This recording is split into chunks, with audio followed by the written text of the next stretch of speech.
What's good, y'all? So we're back for another episode of 5 Questions, and we have one of our friends of the podcast back on. We got the number 15 ranked savaged one, Gillian Robertson, on.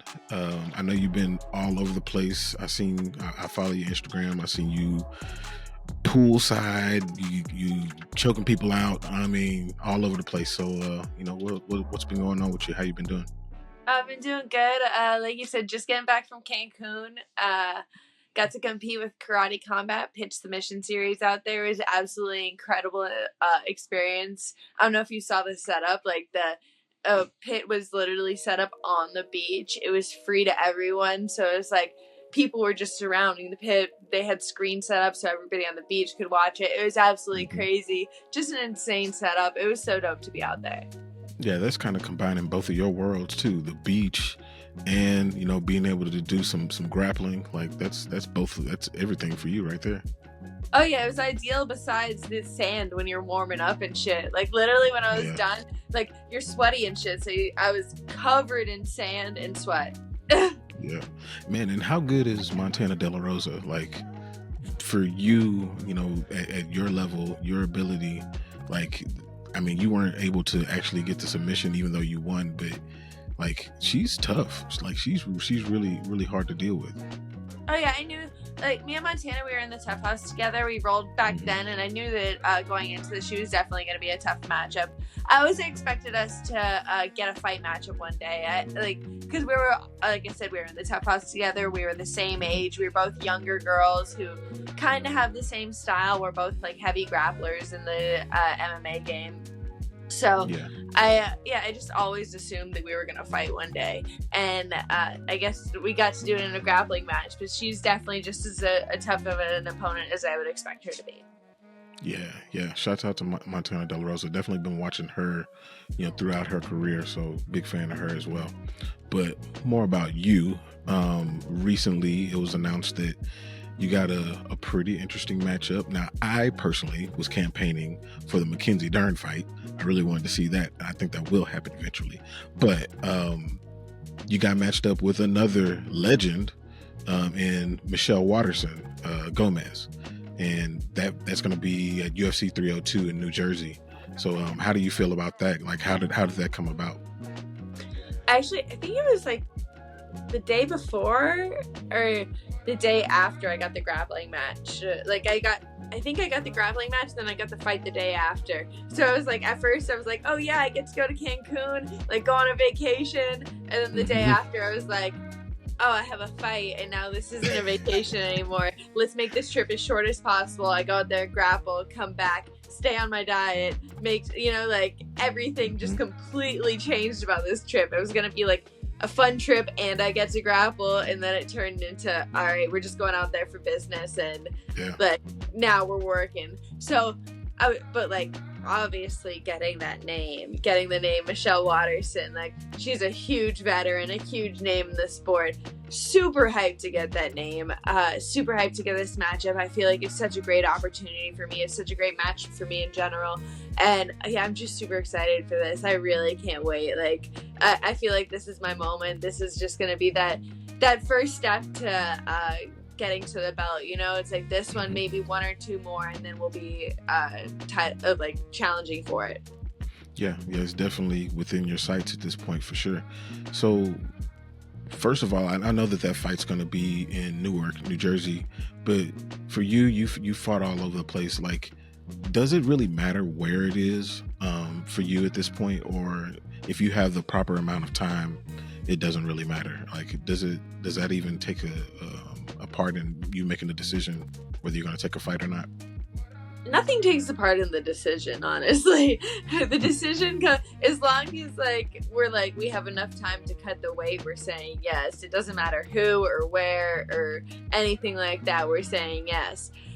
But the only place that I would say that I don't like to fight is the Apex, honestly. It's just so quiet there. I like fans there. I like having all the energy there. I love the stadiums. So put me anywhere in a stadium, anywhere in the world, I don't care. But yeah, I just want fans. I want the noise. I want the energy. Yeah, yeah, and you'll definitely get it in this one. I mean, both of y'all are fan favorites. Michelle is another one that I've watched for forever. Huge fan of her. It took me a while to even not say her, Karate Hottie instead of, Michelle Waterson. Like I would just Karate Hottie. That's her name. So but that's going to be a really cool fight on a numbered card, which is always great. But one thing that I actually saw from Dean Thomas recently, he did an interview after the it was on the after show or the post fight show, and he mentioned something that I thought I would ask you.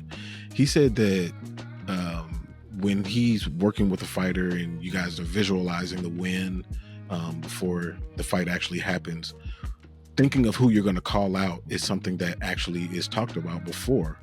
So is that something that you even think about before? I mean, you haven't fought Michelle Waterson at this point. You just recently found out about it. So obviously in your head, you're thinking, okay, I'm going to win and then I'm going to do this. Like, is that something that you even think about, or is it like that's just too far out to even think about something like that?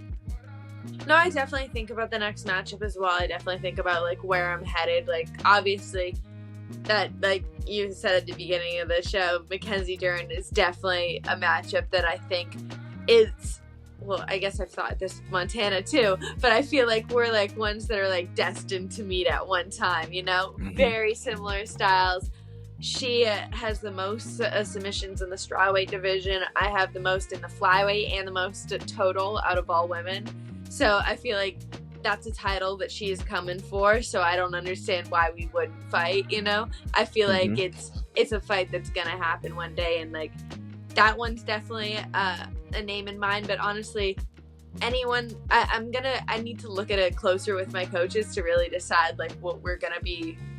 I don't know where we want to go next, but there's a lot of names. As long as they're above me, that's what I'm looking for, though. But at the end of the day, it doesn't matter who the UFC gives me. Like I said, I think that I thought that I was going to get Montana, or I thought that I was going to get Mackenzie, and they haven't happened yet.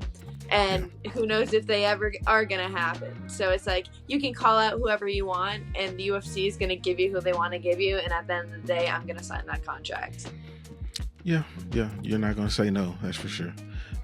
So in another thing is, as far as preparing for this particular fight, like Michelle Waterson has about 14 fights in the UFC. You have 16, I believe. And so she has tons of tape out there, tons. So I know that you work with your coaches, and I'm sure that they're reviewing a lot of the tape, but how much does that go into your preparation, or is that kind of out the window? You're looking at this is a whole new fight with a whole new person who's got a whole nother set of tricks, in their bag to present you on fight night. I was in the airport on the way to Cancun, sitting there watching Michelle Waterson, like Googling, Michelle Waterson. No, I'm studying her every day. I want to make sure that it's like when I go in there to fight her, it's like I've already done it before. I already know everything, what to expect. I know everything that's coming at me, even just like visualizing her in general, seeing her in front of me, the way she moves, everything about it. I want to make sure that by the time I walk to the cage, it feels like I've done it 100 times before and it's comfortable, and I'm just going to execute my game plan and dominate.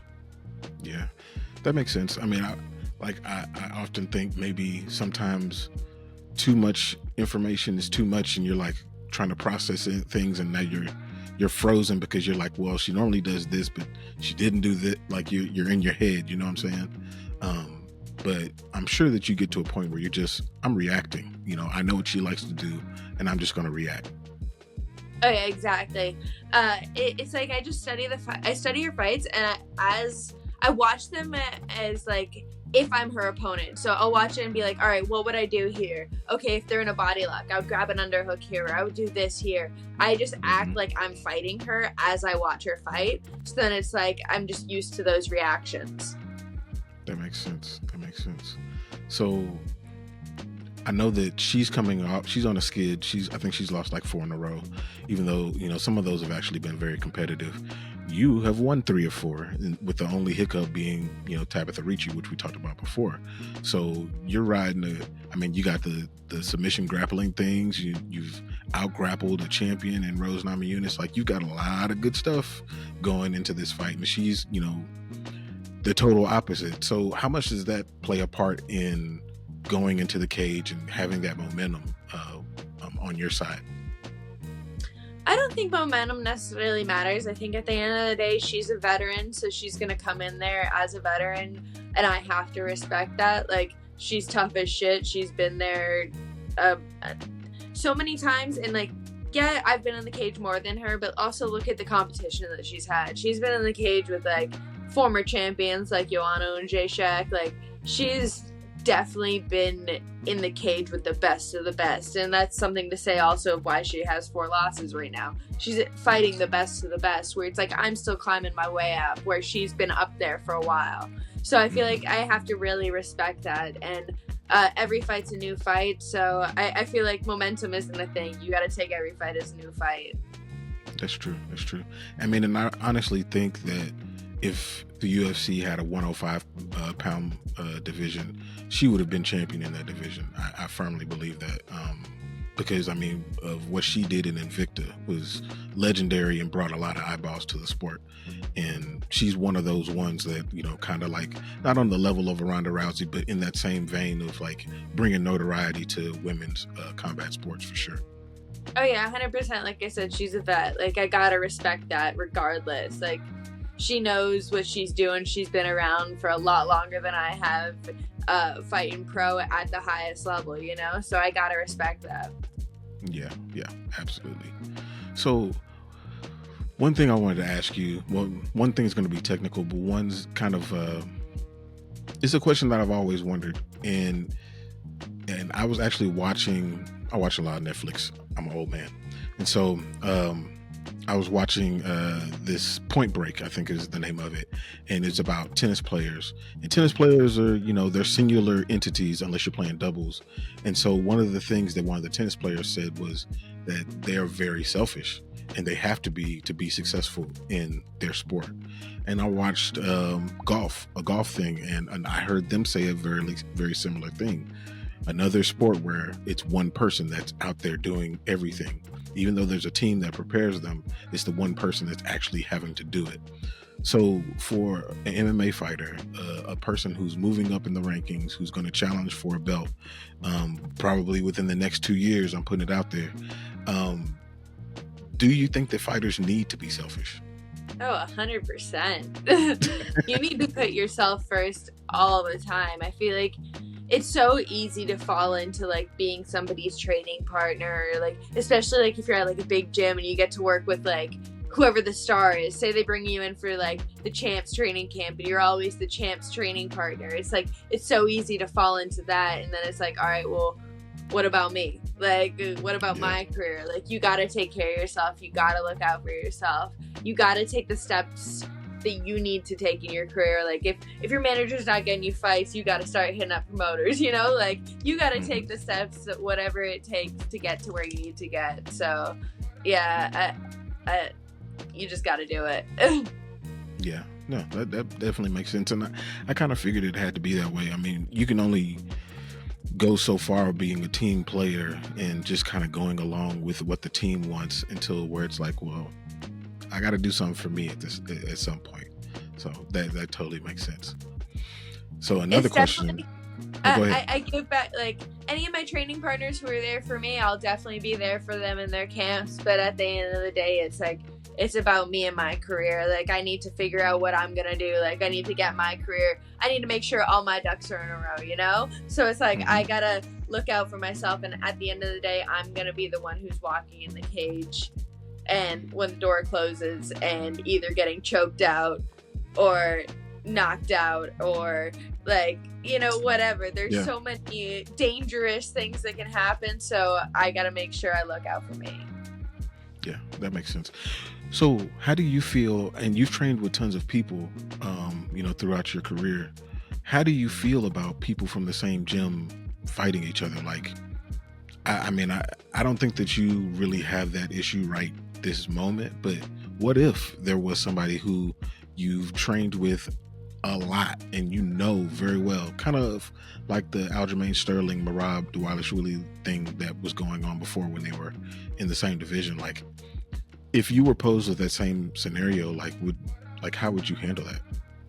I don't think it matters to me. I'm like, it's business, you know. I'd fight anybody. I'd fight any of my training partners. I fought girls that I used to train with at ATT. Maria Agpova and I trained together for probably 6 months to a year. I fought her. I don't have an issue with it at all. And it's like, I'll be friends with you before and I'll be friends with you after. It's just business to me, you know. It's like, it's nothing personal. Like, we're just signing a contract and we're just going in there and doing our sport. Yeah. I think it's hard for us as like people on out, because obviously if we get in a fight, it's personal. Like, if we get in a fight out here, you know, not in the cage, we didn't sign a contract, it is personal. So it's hard for us to distinguish, like, you know, when you guys get in a fight, like, that's the sport, that's business, it's different, as opposed to, you know, I run into a dude at, you know, 7-Eleven and he parks in my spot and I punch him in the face. Like, that's personal, you know? So, well, it's like a lot of people, they say to me, like, even with training, they're like, oh, it must be so nice you get all that anger out. I'm like, I don't really have anger that I'm getting out. If anything, training's what's making me angry. I'm like, training's where I'm getting frustrated because I just want to be good at it. So it's like, or I'm getting fucked up that day in training or whatever is happening, you know? Like, training, it's not like something like, oh, I get to hit something and this feels great. It's work for me. Yeah. I mean, it's hard for people to kind of distinguish the balance between that. You know, this is your job, this is what you do, you know. So it's a very different way to look at it, for sure. So I have a jiu-jitsu question, and who better to ask than you? So, you know, we have a watch along that we do on our channel, and, you know, like I told you before, I'm a Joe Rogan jiu-jitsu black belt. Okay, so I'm very high level.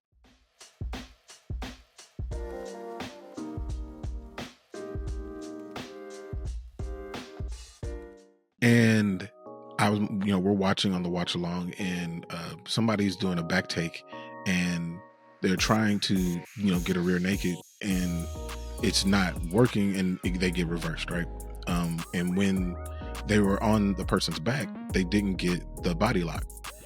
And so every time we get in these situations where we're watching it, you know, the first thing I'm thinking about is, you got to get the body lock. Like, get the body lock so you can do what you need to do, because that's what they're going to do, is try to, you know, obviously fight the hands, try to separate your feet, you know, reverse the submission or the position some sort of way. But how important is the body lock when you're doing a back take? Honestly, I don't like taking the back. That's my thing. I like just choking without my hooks in. So I like just like kind of free riding and finding my choke whenever they give me the opportunity. I feel like when I put my hooks in, then a lot of times they're thinking about, like, they know the choke's coming. Then it's like everybody knows once you get your hooks in, then you go for the choke. So everybody knows to defend once somebody gets their hooks in. Everybody's already defending their neck here.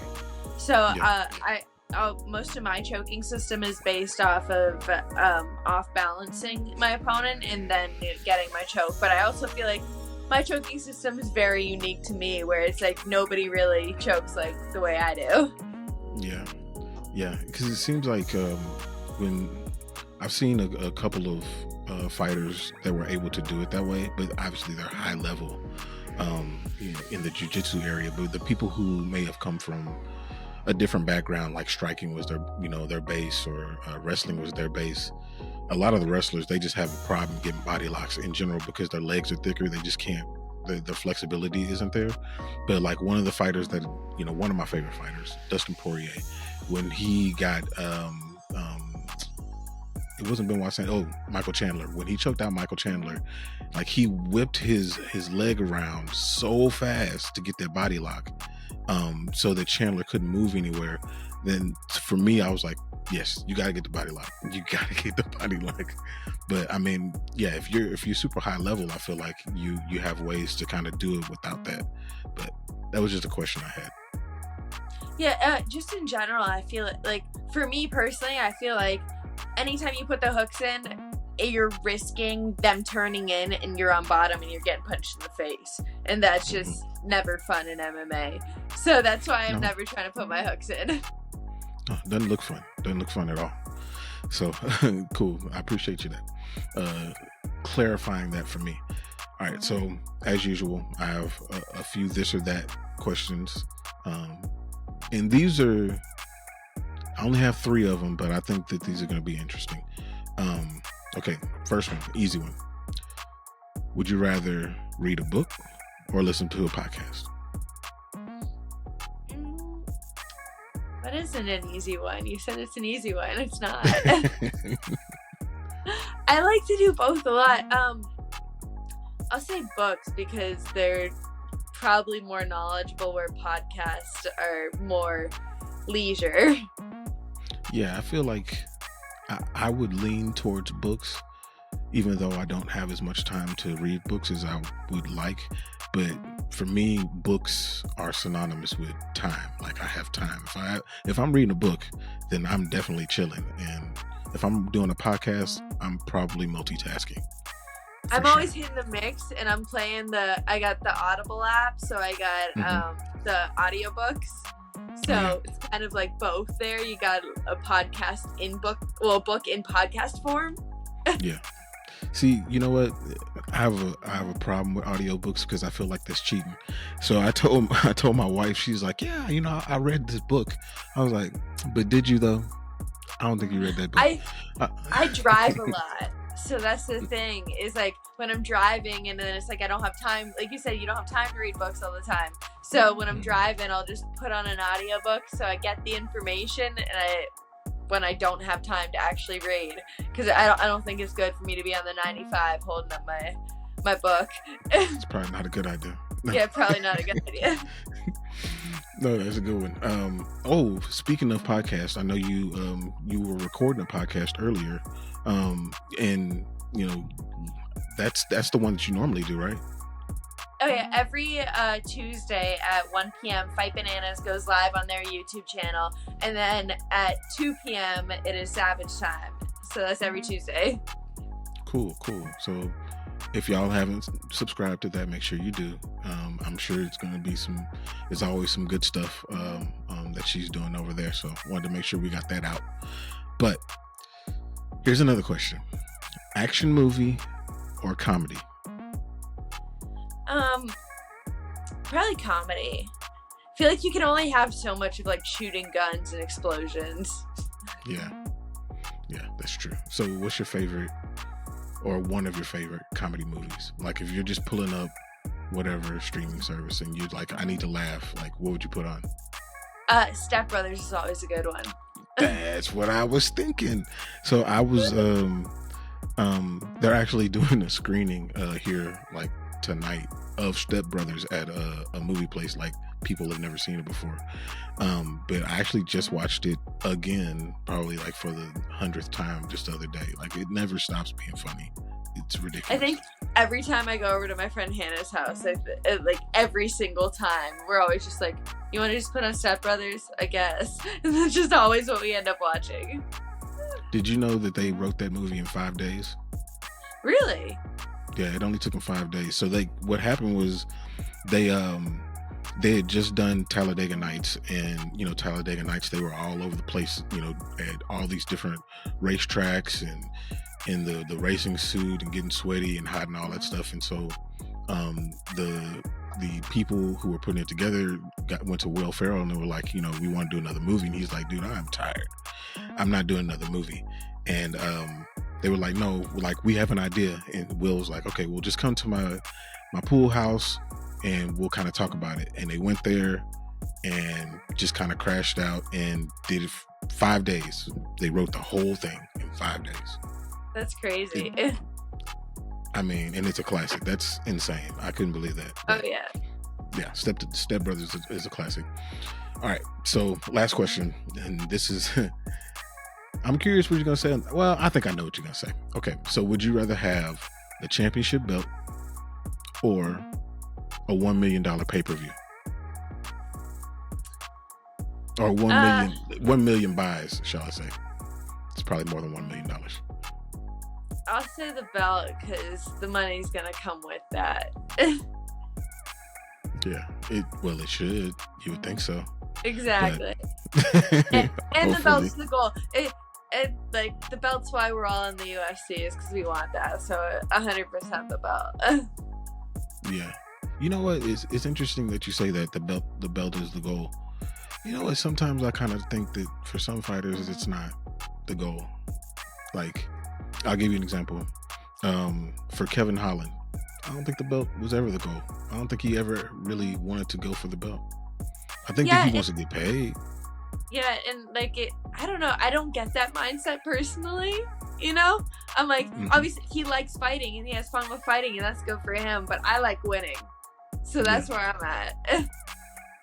Yeah, because Cowboy Cerrone used to say that until he decided he wanted to go for the belt. But for the longest, he would take a fight on just a whim. Just, I feel like I might get to a point in my career when I'm older that it's like, fuck it, I'll just fight for fun. I know I'm not gonna get to the belt again. Maybe like I get there and I lose it and I'm older and like I know that I'm not gonna get to it again. Then I'll be fighting for fun. But right now it's like I'm too young for that. I'm still fighting. I'm fighting for that belt. That's all I want. Yeah, it totally makes sense.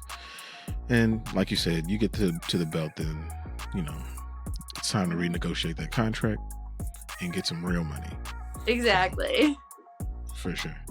Cool, man. I appreciate you jumping on. Like I said, anybody that hasn't subscribed to her on the various different formats, make sure you do so. And good luck at your fight. I'm sure we'll talk before then, but after this win, we got Mackenzie Dern, and then after that, we're gonna have a top 5, and then we fight for the belt. That's the plan. Oh yeah. Cool. So yeah, anybody that's still on, make sure you like, subscribe, share, and until next time.